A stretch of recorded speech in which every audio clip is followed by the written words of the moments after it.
ورحمة الله وبركاته. إن الحمد لله نحمده ونستعينه ونستغفره ونؤمن به ونتوكل عليه ونعوذ بالله من شرور أنفسنا ومن سيئات أعمالنا. من يهده الله فلا مضل له ومن يضلل فلن تجد له وليا مرشدا. وأشهد أن لا إله إلا الله وحده لا شريك له وأشهد أن محمدا عبده ورسوله. يا أيها الذين آمنوا اتقوا الله حق تقاته ولا تموتن إلا وأنتم مسلمون. يا أيها الناس اتقوا ربكم الذي خلقكم من نفس واحدة وخلق منها زوجها وبث منهما رجالا كثيرا ونساء واتقوا الله الذي تساءلون به والأرحام إن الله كان عليكم رقيبا.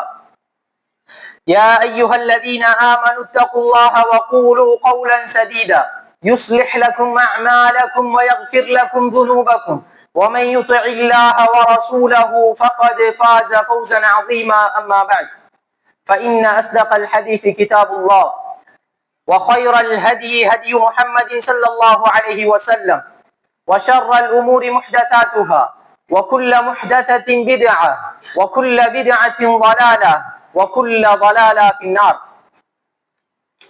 எல்லாம் வல்ல அல்லாஹு தஆலா எம் மீது கடமையாக்கிய இந்த ஜும்ஆவினுடைய கடமையை நிறைவேற்றுவதற்காக வேண்டி அவனது இல்லமாகிய இப்பள்ளி வாயலில் நேரகாலத்தோடு வந்து அமர்ந்திருக்கும் என் அன்பின் இஸ்லாமிய சகோதரர்களே, அல்லாஹ்வின் நல்லடியார்களே, எங்களுடைய வாழ்வின் எல்லா சந்தர்ப்பங்களிலும் எல்லா நிலைகளிலும் அந்த அல்லாஹ் ஏவிய விடயங்களை எடுத்து நடப்பதனூடாகவும் அவன் தடுத்த விடயங்களை எங்களுடைய வாழ்விலிருந்து முற்றுமுழுதாக தவிர்ந்து வாழ்வதனூடாக அல்லாஹுவை அஞ்சி தக்குவாவோடு வாழ்ந்து கொள்ளுமாறு முதலில் எனக்கும் அடுத்து உங்களுக்கும் நல்லுபதேசம் செய்து கொண்டவனாக. அன்பான கண்ணியமான இஸ்லாமிய சகோதரர்களே, அல்லாஹ்வின் நல்லடியார்களே, இன்றைய ஹுதுபாவிலே ஹுகூகுல் உம்மாலி ஃபில் இஸ்லாம், இஸ்லாத்தில் தொழிலாளர் உரிமைகளும் கடமைகளும் என்கின்ற தலைப்பினூடாக எனக்கும் உங்களுக்குமாக ஓரிரு செய்திகளை நினைவூட்டிக் கொள்ளலாம் என்று நான் நினைக்கின்றேன். அந்த வகையில் அன்பான கண்ணியமானவர்களே, கிறிஸ்துவுக்கு பின் 1800ஆம் ஆண்டு காலப்பகுதியில் உலகின் பல்வேறு நாடுகளிலும் தொழில்துறை மிக வேகமாக வளர்ச்சி அடைந்து கொண்டிருந்த காலகட்டத்தில் முதலாளி வர்க்கத்தினரால் தொழிலாளர்களது உரிமைகள் மறுக்கப்பட்டு நசுக்கப்பட்டு கொண்டிருந்தார்கள். குறிப்பாக நாளொன்றுக்கு 12 தொடக்கம் 18 மணித்தியாலங்கள் வரை கட்டாய வேலை செய்ய வேண்டும் என்று நிர்பந்திக்கப்பட்டிருந்தார்கள். சரி, அப்படித்தான் வேலை செய்தாலும் அதற்குரிய ஊதியம் கொடுக்கப்பட்டதா என்று கேட்டால் அதுவும் கிடையாது. இவ்வாறு முதலாளி வர்க்கத்தினரால் தொழிலாளிகள் சுரண்டப்பட்டு கொண்டிருந்த அந்த காலகட்டத்தில் தங்களுடைய உரிமைகளை முதலாளி வர்க்கத்தினரிடம் இருந்து எடுத்துக் கொள்வதற்காக வேண்டி தாங்கள் அநியாயமான முறையில் சுரண்டப்படுவதனை நசுக்கப்படுவதனை தவிர்ப்பதற்காக வேண்டி 18ஆம் நூற்றாண்டின் அந்திம கால பகுதிகளில் உலகின் பல்வேறுபட்ட நாடுகளிலும் இடையிடையே தொழிலாளர்களினால் வேலை நிறுத்த போராட்டங்களும் ஊர்வலங்களும் ஆர்ப்பாட்டங்களும் இடம்பெற்றுக் கொண்டிருந்தன. அதிலும் குறிப்பாக 1886ஆம் ஆண்டு மே மாதம் 1ஆம் திகதி அமெரிக்காவில் பல நகரங்களிலும் தொழிலாளர்கள் வேலை நிறுத்த போராட்டங்களில் ஈடுபட்டுக் கொண்டிருந்த பொழுது ஆளும் வர்க்கத்தினரால் ஏவப்பட்ட ஆயுதமேந்திய போலீசாரினுடைய தாக்குதல்களுக்கு வேலை நிறுத்த போராட்டத்தில் தங்களுடைய உரிமையை கோரி ஈடுபட்டுக் கொண்டிருந்த தொழிலாளர்கள் பலர் தாக்கப்பட்டு அந்த அசம்பாவிதத்தில் பல தொழிலாளிகள் காயமுற்றும் கொல்லவும் படுகின்றார்கள். இந்த நிகழ்வை நினைவூட்டும் விதமாகவும் இந்த தியாகத்தை செய்த அந்த தொழிலாளர்களை நினைவுபடுத்தும் விதமாகவும் தான் இன்று உலகின் பல நாடுகளிலும் ஒவ்வொரு வருடமும் மே மாதம் 1ஆம் திகதி சர்வதேச தொழிலாளர் தினம் என்கின்ற ஒன்று கொண்டாடப்பட்டு வருகின்றது. உண்மையிலே அன்பான கண்ணியமானவர்களே, இந்த நிகழ்வை நாம் பார்க்கின்ற பொழுது இன்றைக்கு ஆக ஒரு 200 ஆண்டுகளுக்கு முன்னர் ஒரு தொழிலாளி இரத்தம் சிந்தி தன்னுடைய உயிரை நீத்துதான் தன்னுடைய உரிமையை பெற்றுக்கொள்ள வேண்டும் என்கின்ற ஒரு துர்ப்பாக்கியமான ஒரு சூழல் இந்த உலகத்திலே இருந்திருக்கின்றது. ஆனால் அன்பான கண்ணியமானவர்களே, நானும் நீங்களும் மார்க்கமாக ஏற்றிருக்கின்ற இந்த இஸ்லாமிய மார்க்கம், அல்லாஹ்வினுடைய இந்த மார்க்கம் எந்த ஒரு தொழிலாளியும் எந்த ஒரு போராட்டத்திலும் ஈடுபடாமல், இரத்தம் சிந்தாமல், உயிர் நீக்காமல் இந்த தொழிலாளர்களினுடைய உரிமைகள் குறித்து முதலாளிகளுக்கு மிக கடுமையாக வலியுறுத்தி இருப்பதனையும், தொழிலாளர்களினுடைய உரிமைகள் குறித்து அதிகமாக இஸ்லாம் பேசி இருப்பதனையும், அல் குர்ஆனையும் சுன்னாவையும் படிக்கின்ற நேரம் எங்களால் புரிந்து கொள்ள முடியுமாக இருக்கின்றது. அந்த வகையிலே அன்பான கண்ணியமானவர்களே, இன்றைய இந்த குத்துபாவிலே தொழிலாளர்களது உரிமைகள் என்கின்ற இந்த தலைப்பில் 3 பிரதானமான அம்சங்கள் குறித்து நாம் பேச இருக்கின்றோம். முதலாவது விடயம்தான், இந்த உலகில் வாழுகின்ற ஒவ்வொரு மனிதனுக்கும் இஸ்லாம் வழங்கி இருக்கின்ற தொழில் செய்வதற்கான அந்த உரிமை சுதந்திரம் குறித்தும், இரண்டாவதாக முதலாளிமார்கள் மீதான தொழிலாளர்களது உரிமைகள் கடமைகள் குறித்தும், மூன்றாவதாக தொழிலாளர்கள் மீதான முதலாளிமார்களது உரிமைகள் கடமைகள் குறித்து, இந்த 3 அம்சங்கள் குறித்து இன்றைய குத்துபாவிலே நாம் சுருக்கமாக பார்க்க இருக்கின்றோம். அந்த வகையில அன்பான கண்ணியமானவர்களே,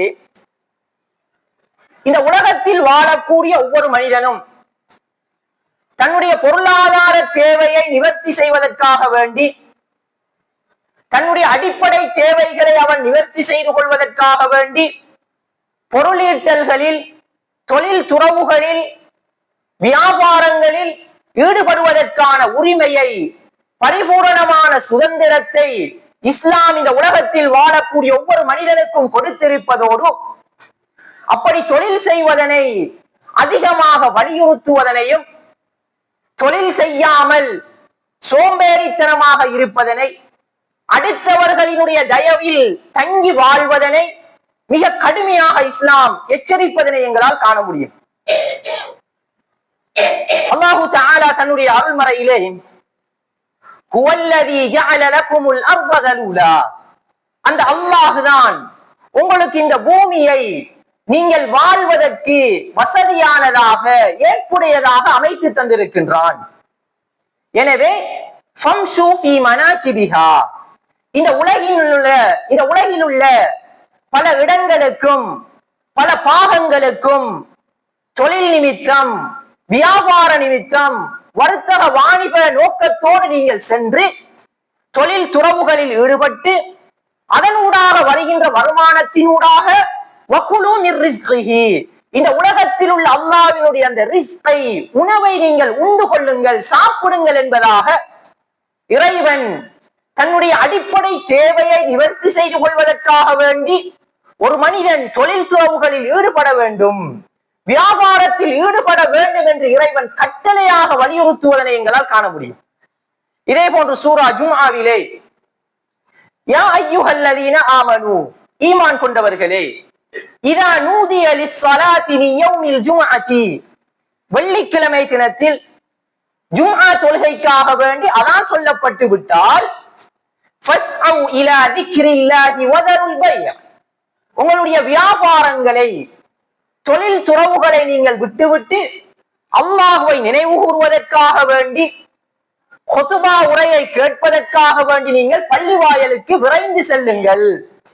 ذَلِكُمْ خَيْرٌ لَكُمْ إِن كُنتُمْ تَعْلَمُونَ, இப்படி நீங்கள் செய்வதுதான் உங்களுக்கு மிக சிறந்தது என்று இறைவன் சொல்லிவிட்டு அடுத்த வசனத்தில் இறைவன் பேசுவான், فَإِذَا قُضِيَتِ الصَّلَاةُ فَانْتَشِرُوا فِي الْأَرْضِ ஜும்ஆ தொழுகை முடிந்து விட்டால், நிறைவேற்றப்பட்டு விட்டால், இந்த பூமியில் நீங்கள் அலைந்து சென்று தொழில் துறவுகளில் நீங்கள் ஈடுபட்டு வபுத்தகு மின் ஃபத்லில்லாஹ், அல்லாஹ்வினுடைய அருளை நீங்கள் தேடிக்கொள்ளுங்கள் என்று இறைவன் தொழில் செய்வதனை இப்படி வலியுறுத்துவதனை எங்களால் காண முடியும்.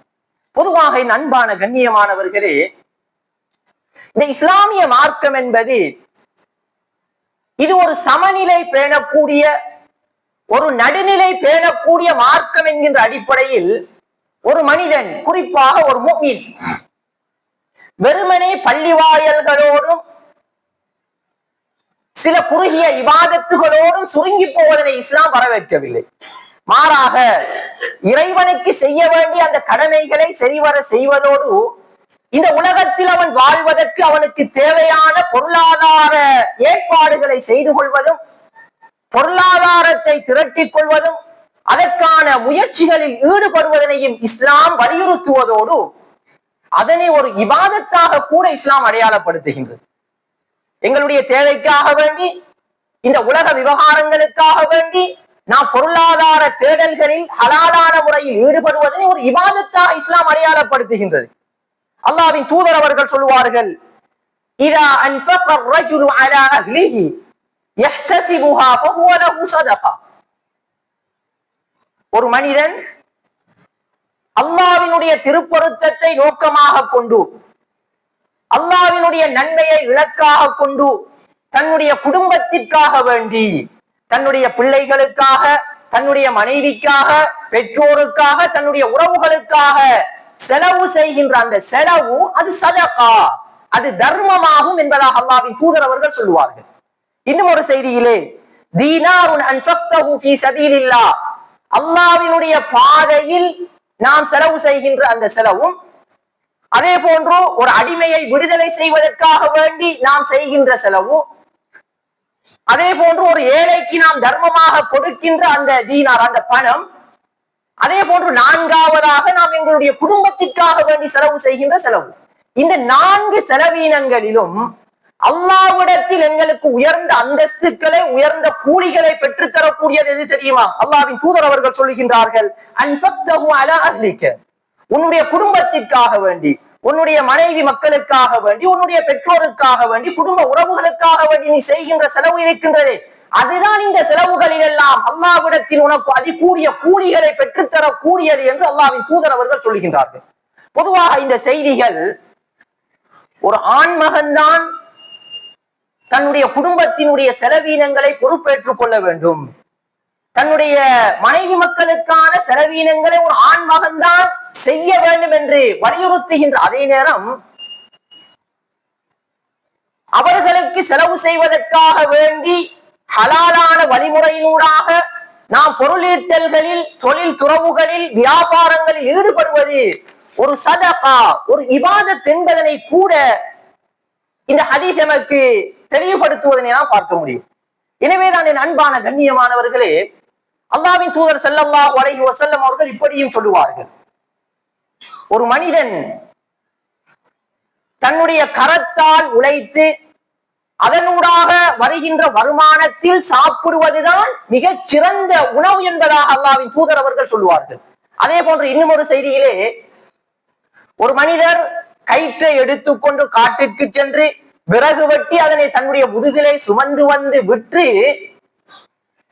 அதனூடாக வருகின்ற வருமானத்தில் சாப்பிடுவது, பிறரிடத்தில் யாசகம் கேட்டு கையேந்தி பிறரினுடைய தயவில் வாழ்வதனை விட இது சிறந்தது என்பதாக அல்லாஹ்வின் தூதர் அவர்கள் சொல்லுவார்கள். பொதுவாக கண்ணியமானவர்களே, இஸ்லாம் ஒரு முஃமின் சுயமரியாதையோடும் சுய கௌரவத்தோடும் வாழ வேண்டும் என்று வலியுறுத்துகின்ற மார்க்கம். அடுத்தவரிடம் கையேந்தி தன்னுடைய மானத்தையும் மரியாதையையும் இழந்து வாழ்வதனை குற்றமாக கண்டிக்கின்ற ஒரு மார்க்கம் இந்த மார்க்கம்.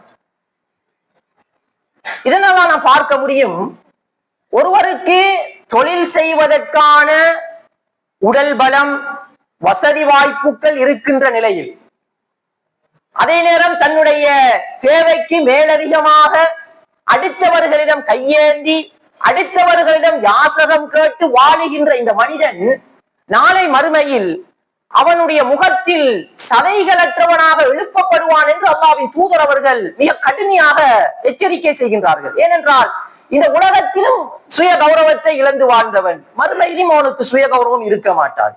எனவேதான் என் அன்பான கண்ணியமானவர்களே, இந்த உலகத்தில் நாம் வாழுகின்ற காலப்பகுதியில் ஹலாலான வழிமுறையினூடாக எங்களுடைய பொருளாதார தேவையை நாம் நிறைவேற்றிக் கொள்வதற்காக வேண்டி, எங்களுடைய அடிப்படை தேவைகளை நாம் ஈடு செய்து கொள்வதற்காக வேண்டி எங்களால் முடியுமான தொழில்களில் நாங்கள் ஈடுபட வேண்டும்.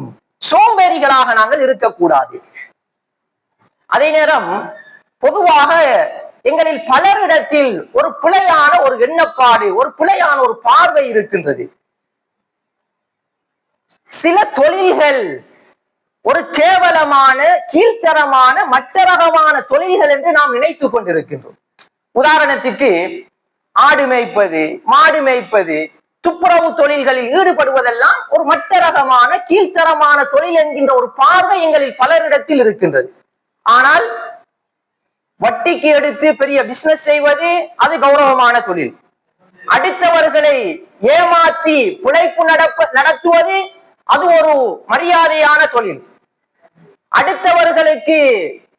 அடுத்தவர்களிடத்தில் பொய் சொல்லி பழைய பொருளை புதிய பொருள் என்றும், தரம் குறைந்த பொருளை தரமான பொருள் என்றும் அடுத்தவரை ஏமாற்றி பிழைப்பு நடத்துவது அது கௌரவமான தொழில் என்கின்ற ஒரு பிழையான ஒரு பார்வை எங்களிடத்தில் இருக்கின்றது. உண்மையிலேயே கண்ணியமானவர்களே, அடுத்தவர்களை சுரண்டி, அடுத்தவர்களை ஏமாற்றி ஹராமான வழிமுறையினூடாக நாங்கள் பணம் சம்பாதிப்பதுதான் கேவலமான, படுமோசமான, மட்டரகமான தொழிலை தவிர, ஹலாலான வழிமுறையினூடாக நாங்கள் இந்த உலகத்தில் எந்த தொழிலை செய்தாலும் அது மரியாதையான, கௌரவமான தொழில் என்பதனை நானும் நீங்களும் தெளிவாக புரிந்து கொள்ள வேண்டும். ஏனென்று சொன்னால், இந்த உலகத்திற்கு வந்த பல நபிமார்கள், ஏன் அல்லாஹ்வின் தூதர் ஸல்லல்லாஹு அலைஹி வஸல்லம் அவர்கள் உட்பட ஆடு மேய்ப்பவர்களாக இருந்திருக்கின்றார்கள். எனவேதான் ஆடு மேய்ப்பது என்பது நாம் நினைப்பதனை போன்ற ஒரு கீழ்த்தரமான தொழில் கிடையாது. அதே போன்று சஹாபாக்கள் வியர்வை சிந்தி கடினமான தொழில்களில் ஈடுபடக்கூடியவர்களாக இருந்திருக்கின்றார்கள். எனவேதான் நான் இங்கு சொல்ல வருகின்ற விடயம் என்னவென்று சொன்னால், ஹராமான வழிமுறைகளை தவிர்த்து, சோம்பேறித்தனமாக இருப்பதனை தவிர்த்து, எங்களுடைய பொருளாதார தேவையை நிவர்த்தி செய்து கொள்வதற்கு எங்களால் எந்த தொழிலை செய்ய முடியுமோ அந்த தொழிலை செய்வது அது எங்களது கௌரவம், அடுத்தவர்களுடைய தயவில் வாழ்வதனை விட. எனவேதான் எங்களால் முடியுமான வரை தொழில் துறவுகளில் ஈடுபடக்கூடியவர்களாக நாங்கள் இருக்க வேண்டும். அதே போன்றுதான் கண்ணியமானவர்களே, அடுத்த இரண்டாவது விடயம், தங்களுடைய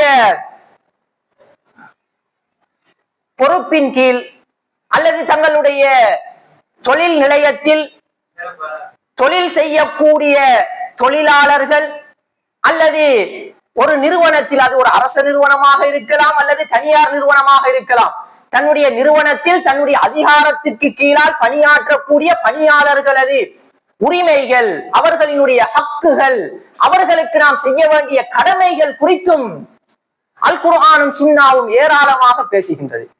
அந்த வகையில் கண்ணியமானவர்களே, இந்த தலைப்பில் அடிப்படையாக ஒரு அம்சத்தை ஒவ்வொரு முதலாளிகளும், ஒவ்வொரு நிறுவனத்தினுடைய அதிகாரிகளும் புரிந்து கொள்ள வேண்டும்.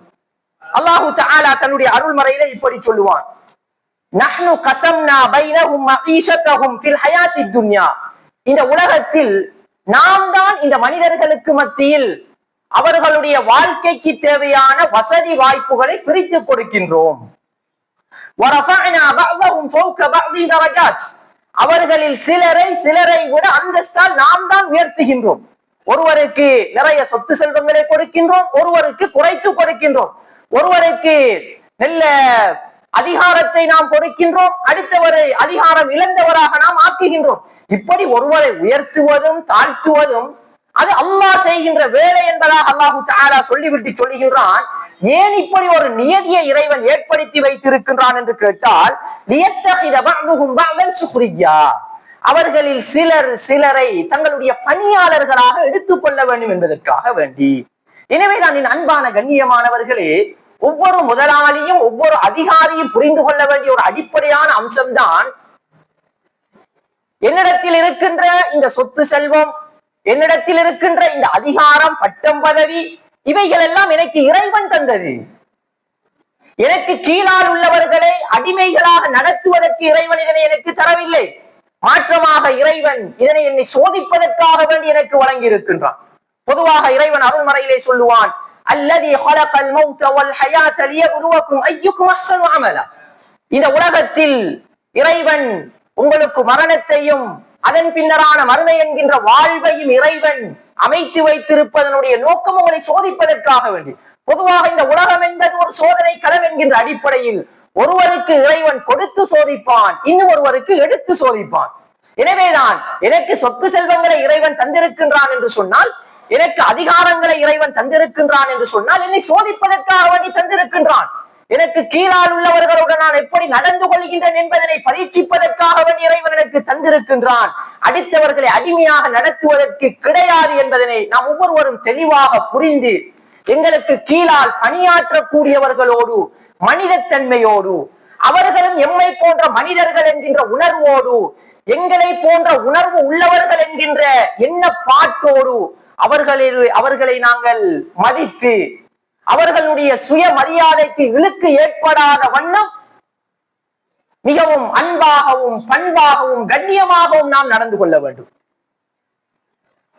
பொது இடத்தில் வைத்து எங்களிடத்தில் தொழில் செய்யக்கூடிய தொழிலாளர்களுக்கு ஏசுவதும் சத்தமிடுவதும் கீழ்த்தரமாக அவர்களோடு நாம் நடந்து கொள்வதும், இப்படியான இந்த அம்சங்களை நாம் முற்றுமுழுதாக தவிர்த்துக் கொள்ள வேண்டும்.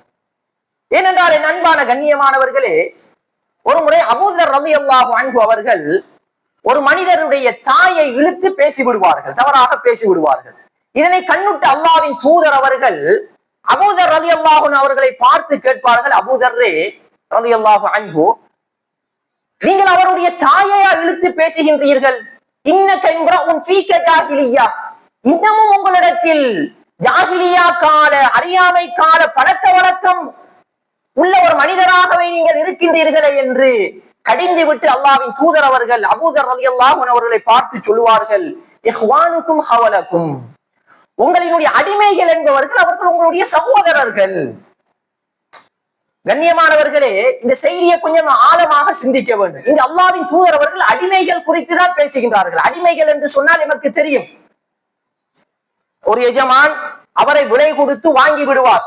இனி அவர் கிட்டத்தட்ட கால்நடைகளை போன்றுதான். அவர் முழுக்க முழுக்க எஜமானனுக்கு சொந்தமானவர். எஜமான் என்ன செய்தாலும் யாரும் கேட்க முடியாது. இப்படியான அடிமைகளினுடைய விடயத்திலே அல்லாஹ்வின் தூதர் அவர்கள் சொல்கின்றார்கள், இஹ்வானுக்கும் ஹவலக்கும், இந்த அடிமைகள் என்பவர்கள் உங்களுடைய சகோதரர்கள். அடிமைகளை இப்படி என்றால், எங்களிடத்தில் தொழில் புரியக்கூடியவர்கள், எங்களுடைய அதிகாரத்தின் கீழ் பணியாற்றக்கூடியவர்கள், இவர்களும் எங்களுடைய சகோதரர்கள் என்கின்ற உணர்வோடு மனிதத்தன்மையோடு நாம் நடந்து கொள்ள வேண்டும். அதே போன்று அல்லாஹ்வின் தூதர் அவர்கள் தொடர்ந்து சொல்வார்கள், ஜஅலஹுமுல்லாஹு தஹ்த ஐதீக்கும், அல்லாஹுதான் இவர்களை உங்களுடைய அதிகாரத்தின் கீழ் வழங்கி இருக்கின்றான், தந்திருக்கின்றான். இப்படி உங்களை அதிகாரம் செலுத்தக்கூடியவர்களாக அல்லாஹுதான் ஆக்கி வைத்திருக்கின்றான். இதனை அல்லாஹ் தலைகீழாக புரட்டவும் இயலுமானவன். அதே போன்று அல்லாஹ்வின் தூதர் தொடர்ந்து சொல்வார்கள், ஃபமன் கான அஹூஹு தஹ்த யதிஹி ஃபல்யுத்இம்ஹு மிம்மா யாக்குல், யாருடைய அதிகாரத்தின் கீழ் ஒருவர் பணியாற்றுகின்றாரோ, இந்த முதலாளி, இந்த எஜமான் தான் சாப்பிடுகின்ற உணவிலிருந்து அந்த தொழிலாளிக்கும் கொடுக்கட்டும். தான் எதனை சாப்பிடுகின்றாரோ அதனையே தன்னுடைய தொழிலாளிக்கும் சாப்பிட கொடுக்க வேண்டும். தான் எப்படியான ஆடையை அணிகின்றாரோ அதே ஆடையை தன்னுடைய தொழிலாளிக்கும் அணிய கொடுக்கட்டும். அதே போன்று அவர்களுடைய சக்திக்கு மீறிய வேலைகளை அவர்களுக்கு கொடுத்து அவர்களை சிரமப்படுத்த வேண்டாம். அப்படித்தான் கஷ்டமான ஒரு வேலையை அவர்களுக்கு கொடுப்பதாக இருந்தாலும் இந்த முதலாளியும் சேர்ந்து அந்த தொழிலாளி அந்த வேலையை செய்வதற்கு உதவி புரியட்டும் என்பதாக அல்லாஹ்வின் தூதர் அவர்கள் சொல்லுவார்கள். உண்மையிலே அன்பான கண்ணியமானவர்களே, ஒவ்வொரு முதலாளிகளையும் நாம் சிந்திக்க வேண்டும். அல்லாஹ்வினுடைய உதவியால் எங்களுடைய வியாபார முன்னேற்றத்தில், எங்களுடைய தொழில் முன்னேற்றத்தில் இந்த தொழிலாளர்களினுடைய பங்கு என்பது மிக பாரியது. தொழிலாளியினால் முதலாளியினால் தொழிலாளிகள் வாழ்வதனை போன்று தொழிலாளிகளினால் முதலாளிகளும் வாழ்ந்து கொண்டிருக்கின்றார்கள். இதனை யாரும் மறுக்க முடியாது. கொஞ்சம் சிந்தித்து பாருங்கள். எங்களுடைய வேலை தளத்திற்கு ஒரு சரியான தொழிலாளி இல்லை என்று சொன்னால் எங்களுடைய வியாபாரத்தை, எங்களுடைய தொழிலை எப்படி நாம் வெற்றிகரமாக கொண்டு செல்வது? எனவேதான் எங்களுடைய தொழில் முன்னேற்றத்தினுடைய பிரதான பங்காளிகள் எங்களிடத்தில் வேலை புரியக்கூடியவர்கள் என்கின்ற அடிப்படையில் அவர்களுக்கான முழு சுதந்திரத்தையும் உரிமைகளையும் நாம் கொடுக்க தவறிவிடக் கூடாது. அவர்களுக்கு போதுமான ஓய்வுகளை நாம் கொடுக்க வேண்டும். அவர்களும் குடும்பம், பிள்ளை குட்டி உள்ளவர்கள் என்கின்ற அடிப்படையில் அவர்களுக்கு தேவையான விடுமுறைகளையும் நாம் வழங்க வேண்டும். இப்படி மனித தன்மையோடு நடந்து கொள்ள வேண்டும் என்று மார்க்கம் வலியுறுத்துவதனை நாம் பார்க்க முடியும். இதே போன்றுதான் கண்ணியமானவர்களே, இந்த தொழிலாளர்களினுடைய உரிமை விடயத்தில் மிக பிரதானமாக நாம் கவனத்தில் கொள்ள வேண்டிய இன்னும் ஒரு அம்சம்தான் தொழிலாளர்களினுடைய ஊதியத்தை, சம்பளத்தை பேசிய முறைப்படி, பேசிய தினத்தில், பேசிய நேரத்தில் அதை நாம் கொடுத்து விட வேண்டும். இழுத்தடிப்பு செய்யக்கூடாது. அல்லாஹ்வின் தூதர் அவர்கள் சொல்லுவார்கள்,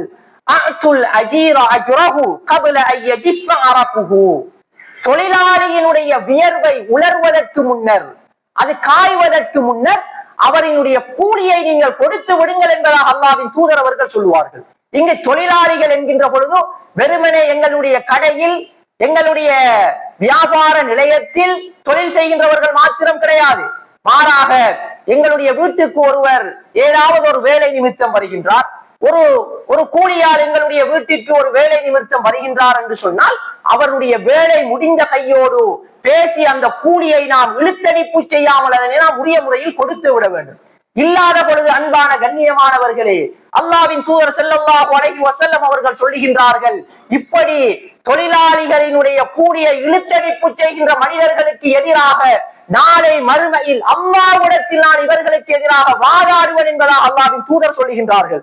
ஸலாத்தத்துன் அன ஹஸ்முஹும் யௌமல் கியாமா, மூன்று நபர்கள், இந்த மூன்று நபர்களுக்கு எதிராக நான் மறுமையில் அல்லாஹ்விடத்தில் வாதாடுவேன் என்று சொல்லிவிட்டு அவர்களில் ஒருவராக அல்லாஹ்வின் தூதர் சொல்லுவார்கள், வரஜுலுன் இஸ்தஅஜர அஜீரன் ஃபஸ்தௌஃபா மின்ஹு வலம் யுக்தி அஜ்ரஹு, ஒரு மனிதர் ஒருவரை கூலிக்கு அமர்த்தி விட்டு அவரிடத்தில் முழுமையாக வேலை வாங்கிவிட்டு அவருடைய ஊதியத்தை கொடுக்காமல் இழுத்தடிப்பு செய்கின்ற இந்த மனிதனுக்கு எதிராக நாளை மறுமையில் அல்லாஹ்விடத்தில் நான் வாதாடுவேன் என்கின்ற மிக கடுமையான எச்சரிக்கை அல்லாஹ்வின் தூதர் அவர்கள் விடுக்கின்றார்கள்.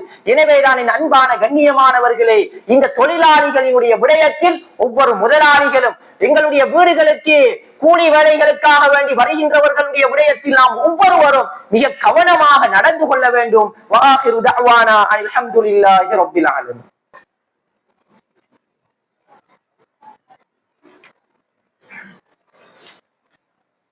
அல்ஹம்துலில்லாஹி வஹ்தா வஸ்ஸலாத்து வஸ்ஸலாமு அலா மன் லா நபிய்ய பஅதா அம்மா பஅத். அன்பான கண்ணியமான இஸ்லாமிய சகோதரர்களே, அல்லாஹ்வின் நல்லடியார்களே, இஸ்லாத்தில் தொழிலாளர்களுடைய உரிமைகள் என்கின்ற இந்த தலைப்பில் மூன்றாவது அம்சமாக நாம் பார்க்க இருக்கின்ற விடயம்தான் முதலாளிகள் மீதான தொழிலாளிகளினுடைய உரிமைகள் என்ன. தொழிலாளர்களுக்கு உரிமைகளும் கடமைகளும் இருப்பதனை போன்று அவர்களிடத்தில் பணி செய்யக்கூடிய தொழிலாளர்கள் தன்னுடைய முதலாளிக்கு செய்ய வேண்டிய கடமைகள் குறித்தும் இஸ்லாம் பேசுகின்றது.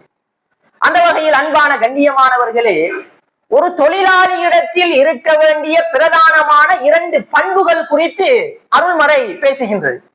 முதலாவது பண்புதான் ஒரு தொழிலாளியை பொறுத்த மட்டில் அவர் அல் கவியாக இருக்க வேண்டும். கவி என்கின்ற பொழுது தனக்கு வழங்கப்படுகின்ற அந்த வேலையை, தான் பொறுப்பளிக்கின்ற அந்த பணியை சரிவர செய்வதற்கு தேவையான முழுமையான அறிவாற்றலும் உடல் ஆரோக்கியமும் மிக்கவராக, கவியாக அந்த தொழிலாளி இருக்க வேண்டும். இதே போன்று அல் அமீனாக இருக்க வேண்டும். நம்பிக்கை, நாணயமிக்கவராக ஒரு தொழிலாளி இருக்க வேண்டும்.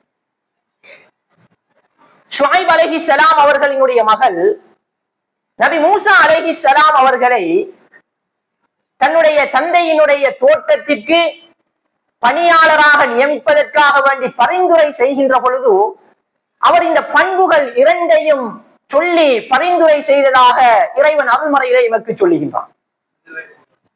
அவர் சொல்லுவார், யா அபதி, என்னுடைய தந்தையை, இஸ்தஅஜிர்ஹு, இவரை நீங்கள் உங்களுடைய தோட்டத்திற்கு பணியாளராக நீங்கள் நியமித்துக் கொள்ளுங்கள். ஏனென்று சொன்னால், இன்ன கைர மன் இஸ்தஅஜர்தல் கவியுல் அமீன், நீங்கள் பணியாளராக நியமிப்பவர்களில் இவர் சிறந்த அறிவாற்றலும் சிறந்த ஆளுமையும் மிக்கவராகவும் அதே நேரம் அல் அமீன், நம்பிக்கை நாணயம் கொண்டவராகவும் இவர் இருக்கின்றார் என்று இந்த இரண்டு பண்புகளையும் சொல்லி அவர் பரிந்துரை செய்ததாக இறைவன் அருள்மறையிலே சொல்லுகின்றான். எனவேதான் என் அன்பான கண்ணியமானவர்களே, ஒரு தொழிலாளி என்பவர் அல்லாஹ்விற்கு பயந்து தனக்கு வழங்கப்படுகின்ற பொறுப்புகளை கடமைகளை சரிவர செய்யக்கூடியவராகவும் தன்னுடைய முதலாளிக்கு தன்னுடைய அதிகாரிக்கு நல்ல விடயங்களில் நம்பிக்கை நாணயமிக்கவராகவும் இருக்க வேண்டும். இறைவன் அருள்மறையிலே சொல்லுவான், யா அய்யுஹல்லதீன ஆமனு, ஈமான் கொண்டவர்களே, லா தஹூனுல்லாஹ வர்ரசூல, அல்லாஹ்விற்கும் ரசூலுக்கும் நீங்கள் மோசடி செய்யாதீர்கள். அதே போன்று வதஹூனு அமானாத்திக்கும், உங்களிடத்தில் நம்பி ஒப்படைக்கப்பட்ட பொறுப்புகளுக்கு அமானிதங்களுக்கும் நீங்கள் அமானித மோசடி செய்யாதீர்கள். கண்ணியமானவர்களே, ஒருவர் எங்களை ஒரு பணியில் அமர்த்துகின்றார் என்று சொன்னால், எங்களை ஒருவர் அவருடைய தொழில் நிறுவனத்திற்கு வேலையாளாக எடுக்கின்றார் என்று சொன்னால், அல்லது எங்களை ஒரு நிறுவனத்திற்கான பணியாளர்களாக, அது ஒரு அரசு நிறுவனமாக இருக்கலாம் அல்லது தனியார் நிறுவனமாக இருக்கலாம், அது ஒரு பாடசாலையாக இருக்கலாம் அல்லது பொதுவான நிறுவனங்களாக இருக்கலாம், எந்த ஒரு நிறுவனத்திற்கும் எங்களை ஒருவர் பணியாளராக நியமிக்கின்றார் என்று சொன்னால் எங்கள் மீது உள்ள நம்பிக்கையெல்லாம் நியமிக்கின்றார்கள். நாம் எடுக்கின்ற அந்த பொறுப்பை சரியாக செய்வோம், வழங்கப்படுகின்ற வேலைகளை சரியாக செய்வோம் என்கின்ற நம்பிக்கையெல்லாம் எங்களுக்கு அந்த வேலையை தருகின்றார்கள். நாம் அதனை சரிவர செய்யாமல் மோசடி செய்கின்ற பொழுது, உரிய வேலைகளை உரிய நேரத்தில் செய்து கொடுக்காமல், உரிய முறைப்படி செய்யாமல், அல்லது வேலை நேரத்தில் எங்களுடைய சொந்த வேலைகளை நாங்கள் ஈடுபடுகின்ற பொழுது, எங்களிடத்தில் கடமைகளுக்காக வேண்டி வருகின்ற பொதுமக்களினுடைய கடமைகளை நாங்கள் நிறைவேற்றி கொடுக்காமல் அதனை இழுத்தரிப்பு செய்கின்ற பொழுது நாம் மோசடிக்காரர்களாக மாறுகின்றோம். அதே நேரம் இப்படி நாங்கள் மோசடி செய்து அநியாயம் செய்து வழங்கப்படுகின்ற வேலைகளை சரிவர செய்யாமல் நாம் பெறுகின்ற அந்த ஊதியம் சம்பளமும் கூட ஹராமான சம்பளம் என்பதனை நாம் தெளிவாக புரிந்து கொள்ள வேண்டும். இப்படி நாம் ஈட்டுகின்ற இந்த ஹராமான சம்பளத்தினூடாக ஊதியத்தினூடாக எங்களுடைய குடும்பங்களுக்கு நாம் உண்ண கொடுக்கின்ற பொழுது அநியாயமாக அவர்களை நரகத்துக்கு அனுப்புகின்ற வேலையை நாம் பார்த்து கொண்டிருக்கின்றோம். அல்லாஹ்வின் தூதர் அவர்கள் சொல்லுவார்கள், லா யதுகுலுல் ஜன்னத லஹ்முன் நபத மினஸ் சுஹுத், ஹராமான பொருளீட்டலில் உண்டு வளர்ந்த உடல் அது சுவர்க்கம் செல்லாது. ஃபன்னாரு அவுலாபி, அது செல்லுவதற்கு மிக தகுதியான இடம் நரகம்தான் என்பதாக அல்லாஹ்வின் தூதர் அவர்கள் சொல்லுவார்கள். எனவேதான் அன்பான கண்ணியமானவர்களே, இவைகள் சாதாரணமான விடயங்கள் கிடையாது. எங்களுக்கு ஒரு பொறுப்பு வழங்கப்படுகின்றது என்று சொன்னால் அந்த பொறுப்பை நாங்கள் சரிவர செய்ய வேண்டும். அப்பொழுதுதான் நான் என்னை நம்பி எனக்கு வழங்கப்பட்ட அந்த பொறுப்பை, அந்த நம்பிக்கையை நிறைவேற்றியவனாகவும் எனக்கு வழங்கப்படுகின்ற அந்த ஊதியத்தை ஹலாலாக மாற்றிக்கொண்டவனாகவும் நான் ஆக முடியும். ஆகவேதான் என் அன்பான கண்ணியமானவர்களே, இந்த உலகத்தில் நாம் வாழுகின்ற காலப்பகுதியில் ஏதோ ஒரு தொழிலை செய்யக்கூடியவர்களாக இருப்போம். சில நேரம் முதலாளிகளாக இருப்போம் அல்லது தொழிலாளிகளாக இருப்போம். யாராக இருந்தாலும் நாம் உழைக்கின்ற இந்த உழைப்பை ஹலாலானதாக நாங்கள் மாற்றி அமைத்துக் கொள்ள வேண்டும். எனவேதான் இந்த உலகத்தில் வாழுகின்ற காலப்பகுதியில் ஹராமான முறையில் எங்களுடைய பொருளீட்டல்களை அமைத்து, ஹலாலான முறையில் எங்களுடைய பொருளீட்டல்களை நாம் அமைத்து, ஹராமான விடயங்களை விட்டும் நாம் தூரமாகி தவிர்ந்து வாழ்ந்து அல்லாஹ்வும் ரசூலும் விரும்பக்கூடிய நல்ல மக்களாக வாழ்ந்து மரணிப்பதற்கு எனக்கும் உங்களுக்கும் எல்லாம் வல்ல அல்லாஹ் தஆலா துணை புரிவானாக. வஆகிரு தஅவானா அனில் ஹம்துலில்லாஹி ரப்பில் ஆலமீன்.